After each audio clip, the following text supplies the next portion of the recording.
सर्वात्मत्वमिति स्फुटीकृतमिदं यस्माद् अमुस्मिन् स्तवे तेनास्य श्रवणात् तदर्थमननात् ध्यानात् च संकीर्तनात् सर्वात्मत्वमहाविभूतिसहितं स्याद् ईश्वरत्वं स्वतः सिद्धेत तत् पुनरष्टधा परिणतम् चैश्वर्यमव्याहतम्। यहाँ पर कहते हैं, अब हमने ऊपर के श्लोक में अष्टमूर्ति रूप संपूर्ण जगत परमात्मा को जान लिया है ना। सर्वात्मत्वम न अन्यत किंचित विद्यते, उससे भिन्न, किससे भिन्न, अन्यत किंचित विद्यते, उससे भिन्न कोई दूसरा नहीं है, किंचित मात्र वस्तु नहीं है। किससे? यस्मात् परस्मात् विभो, उस परमात्मा रूप विभू से भिन्न कोई दूसरी नाम की वस्तु नहीं है। अतः विभू परमात्मा, विभू का अर्थ होता है व्यापक, विभू का अर्थ होता है व्यापक। अब व्यापक परमात्मा हो गया, अब व्यापक है, अब व्यापक होता तो दूसरा हो जाता, किंतु विभू परमात्मा तो व्यापक है। अब व्यापक हो जाने से फिर दूसरा बचा नहीं कोई, तो व्यापक परमात्मा विभू होने से दूसरा बचने के कारण सब कुछ जान लिया, सब कुछ वही हो गया, सब कुछ हम भी हो गए, हम भी वही हो गए, वो भी हम ही हो गए। कहते सर्वात्मम इति, सर्वात्मत्वम इति स्फुटम, इस स्फुटीकृतम, सब कुछ परमात्मा ही है, परमात्मा से भिन्न कुछ नहीं, ऐसा स्फुटीकृतम इदम, स्पष्ट रूप से उपदेश कर दिया। जब स्पष्ट रूप से उपदेश हो गया है ना इदम, तो यस्मा, जिस हेतु से अमुष्मन स्तवे, उस परमात्मा की स्तुति करने में, उस परमात्मा की स्तुति करने में आपको ही बचा नहीं। कहते हैं अब जब सब कुछ हो ही गया है ना, सब कुछ बोध ही हो गया, ज्ञान भी हो गया, बोध भी, अरे उपदेश भी कर दिया, अब उसकी सब कुछ की अब स्तुति करें तो क्या करें, है ना। अब उसमें सब इस स्तुति में अब उस परमात्मा है स्फुटीकरण हो गया कि सब कुछ परमात्मा ही है, परमात्मा से भिन्न कुछ है ही नहीं है। यस्मा, जिस हेतु से, तो आमुष में उस परमात्मा के स्तवन स्तुति में, तेन अस्य, इसी हेतु से अस्य परमात्मा के श्रवण से, सर्वात्मत्व के श्रवण से, अब श्रवण कर लिया आचार्य और शास्त्र के माध्यम से। श्रवण करने के पश्चात क्या आता है? तद अर्थ, उसका अर्थ का अवधारण कर लिया। श्रवण करने से अर्थ का अवधारण हो गया, अर्थ का अवधारण हो जाने पे उस मनन करना पड़ती है। क्या करना पड़ती है? मनन। उस जो अर्थ आचार्य और ग्रंथ के द्वारा अर्थ का निर्धारण किया ना, उसका मनन करना। तर्क, मनन का अर्थ होता तर्क, तर्क वितर्क करना कि ये आचार्य ने जिसको कहा है और शास्त्र ने जिसको कहा है और मेरी जो मन उसी में लग रहा है, तर्क लग रहा है कि ये तीनों एक ही पे जा रहे हैं कि अलग अलग दिशा में जा रहे हैं। ऐसे ये नहीं, ये तीनों एक ही जगह दिशा में जा रहे हैं। जो शास्त्र ने बोला भाई आचार्य ने बोला है, जो शास्त्र उपदेश कर रहा है भाई आचार्य यानी गुरु ने उपदेश किया है। गुरु और शास्त्र का एक ही अर्थ प्रतिपादन हो रहा है, तो उसका एक निश्चय कर लिया है ना, उसको हो गया मनन। तर्क के द्वारा अपनी बुद्धि रूप, मन और बुद्धि के द्वारा तर्क विचार कर लिया। इसके पश्चात, मनन के पश्चात फिर ध्यान क्या करता है? निध्यासन करता है।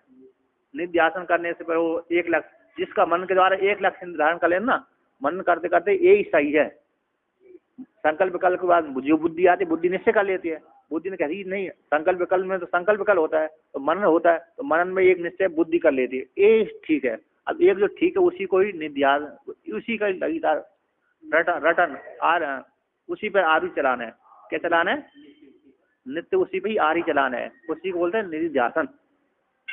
अब निध्यासन से वो एक लक्ष्य की प्राप्ति हो जाती है। कहते हैं फिर मनन से और ध्यान से, जिसका आचार्य और शास्त्र के द्वारा उपदेश किया लिया था ना, उसका ध्यान करना। फिर उसी का कीर्तन, तत्चिंतनम तत्कथनम अन्योन्यम तत्प्रबोधनम एतद एक परत्वम च ब्रह्म व्यासम विदुरबुधा। ये हो गया कीर्तन।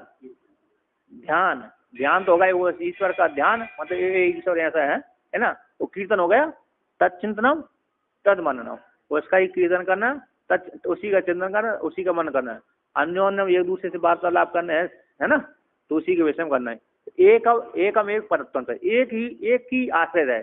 दो, जैसे एक पतिव्रता स्त्री होती कि नहीं होती, तो वो एक ही पति के प्रति आश्रित होती है, अन्य के तरफ उसकी नजर भी नहीं जाती है ना। उसी प्रकार एक तत्व के ऊपर आश्रय कर, अरे अन्योन्यम तत्प्रतिबोधनम है ना, अन्योन्यम तत्प्रतिबोधनम, इस प्रकार से वो उसका स्वरूप का ज्ञान हो जाता। तो संकीर्तन से, सर्वात्मत्व महाविभूति सहितम स्याद ईश्वरत्व। अब यह परमात्मा जब सब कुछ ही है ना, कैसा है? सर्वात्म तो महाविभूति सहित ईश्वर सिद्ध हो गया, स्वतः ईश्वरत्व स्वतः सिद्ध, है ना। यहाँ पर क्या हो गया? सर्वात्म, ये सर्वात्म हो गया, तो सर्वात्म जब सर्वात्म बोल दिया तो महाविभूति उसमें आ गई। तो महाविभूति कौन सी है? ऐश्वर्य आदि है। सर्वात्म क्या? सर्वात्म तब होगा उसमें महा ऐश्वर्य रहेगा। क्या रहेगा? ऐश्वर्य रहेगा। तो सर्वात्मत्व महाविभूति सहितम ईश्वरत्व। जो ईश्वर कैसा है? सर्वात्मत्व है ना। हरिव्यापक सर्वत्र समान ईशावास्मिदम सर्वम सत्यम ज्ञानवंतम ब्रह्म इत्यादि श्रुतियों के माध्यम से। तो सर्वात्मत्व महाविभूति सहितम, तो सर्वात्म कैसे? सारी महाविभूति से युक्त है, ऐसा ईश्वरत्व, ऐसा जो ईश्वर है, ईश्वर है ब्रह्म है। ईश्वर का अर्थ है यहाँ पर ब्रह्म है, यानी शिव है। शिव ईश्वर ब्रह्म एक ही पर्यायवाची शब्द है, ठीक ना। क्योंकि जब भी शब्द का प्रयोग करेंगे तब थोड़ी माया को लेना पड़ती है। निर्गुण निराकार का तो नाम उच्चारण, नाम भी नहीं है, रूप भी नहीं है, उच्चारण भी नहीं होता उसका। निर्गुण निराकार का तो नाम भी नहीं है, रूप भी नहीं है, उच्चारण भी नहीं हो सकता। इसलिए थोड़ी माया को स्वीकार करना पड़ती है। तो माया को स्वीकार कर, जो माया के शब्द प्रयोग किए जाते हैं उसके लिए माया की नाम कौन है? ब्रह्म है, ईश्वर है, शिव है, विष्णु है, ये माया के नाम है, ठीक है ना। किंतु ये माया के नाम होते हुए कल्याणकारक है। जैसे घटपट माया के नाम थे लेकिन कल्याणकारक नहीं है, किंतु ये शिव विष्णु नाम आदि माया के ही है, किंतु ये कल्याणकारक है। तो ऐसे तो कहते हैं, तो सर्वात्मक महाविभूति सहितम स्याद ईश्वरत्व, है ना। तो महाविभूति सही ईश्वर की प्राप्ति हो जाए। इस प्रकार से चिंतन करने से, इस श्रवण करने से, मनन करने से, ध्यान करने, कीर्तन करने से जो ईश्वर की सर्वात्म महाविभूति सहित ईश्वर की प्राप्ति हो जाती है। तो ईश्वर सिद्ध हो जाता है। आप जिस प्रकार से चिंतन करेंगे, चिंतन करते करते करते स्वयं ईश्वर बन जाता है। कौन बन जाता है? साधक स्वयं ईश्वर बन जाता है। जो जानते ते जनाए, जो जानत जानत तुम्हें हो ही आए, है ना। आपने जना दिया तो जानते जानते वो वही हो गया, तो स्वतः ही ईश्वर हो गया, वही है। तो कहते हैं, और कहते हैं ईश्वरत्व स्वतः सिद्धेत, उसका अरे स्वतः ही ईश्वरत्व की सिद्धि हो जाती है। अरे स्वयं ही ईश्वर बन जाता है ना।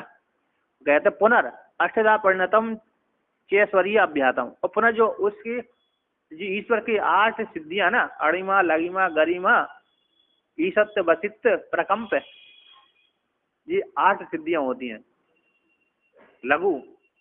तो ये 8 सिद्धियां जो भी परिणाम जो ऐश्वर्य है ईश्वर का, उस ईश्वर का भी उसमें स्वतः ही सिद्ध हो जाता है। अव्याहत ऐश्वर्यम अव्याहतम, जो ऐश्वर्य अव्याहत ऐश्वर्य है परिणतम परिणाम है, अष्टदा पुनः अष्टदा 8 सिद्धियों वाले जो अव्याहत ऐश्वर्य है वह भी स्वतः ही सिद्ध हो जाता है। सर्वात्मत्व कैसे हो जाता है? स्वतः ही सिद्ध हो जाता है। अब चिंतन करते करते ईश्वर सिद्ध हो गया, प्राप्त हो गया, ईश्वर भी प्राप्त हो गया, ईश्वर भी बन गया। अब ईश्वर बन गया, प्राप्त हो गया, तो उसमें भी ये 8 सिद्धियां, जैसे देखिए ईश्वर का जो भक्त है ना, वो भक्त है, ईश्वर का चिंतन करते करते उस ईश्वर के भक्त में ईश्वर के सारे गुण आविर्भूत हो जाते हैं। क्या हो जाते हैं? सारे गुण आविर्भूत, 8 सिद्धियां अपने आप ही उसमें आ जाती हैं। जो योगी होता है ना, ईश्वर का भजन करता है, ईश्वर का भजन करते करते योगी में 8 सिद्धियां रहती हैं। हनुमान जी 8 सिद्धि के दाता हुए कि नहीं? 8 सिद्धि नाम निधि के दाता, तो 8 सिद्धियां। चलो हनुमान जी तो अंश स्वरूप थे, पूरे चेत, वो विशिष्ट थे, इसलिए उनमें तो कोई उनको ज्यादा मेहनत करने की जरूरत नहीं पड़ी। किंतु अन्य कोई भी जो योगी बन साधना करते हैं ना, साधना करते करते करते वो ईश्वर स्वतः सिद्ध हो जाते हैं। तो वो ईश्वर की साधना करते करते स्वयं ईश्वर बन जाते हैं, और वो भी उनमें भी 8 सिद्धियां अपने आप आ जाती हैं। 9 निधि 8 सिद्धि अपने आप ही स्वतः अभ्यास जो ऐश्वर्य है ना, तो अपने आप ही जाती है। जैसे बड़े बड़े ऋषि मुनि हो कि नहीं, उन्होंने साधना करी, साधना के प्रभाव से वो सारी सिद्धियां आई कि नहीं आई, उन्होंने सारी सृष्टि करने में समर्थ है वो तो, लेकिन करते नहीं है, उनको कोई कामना नहीं है। हाँ, कामना ना होने के कारण कुछ नहीं प्रयोग करते, लेकिन उनके पास सारी सिद्धियां जाती हैं। इस प्रकार से जो अभ्यास ऐश्वर्य है ईश्वर का, वो ही स्वतः ही सिद्ध हो जाता है ना। तो पुनः 8 रूपों में परिणत हुआ तो छंद ऐश्वर्य भी सिद्ध हो जाता है। अथवा यहाँ पर कहते हैं, यहाँ अष्टदा का अर्थ कर दिए, अणिमा गरिमा ले लिया ना, तो उसको ना लेकर के ऊपर का ले लीजिए। कौन सा अष्टदा?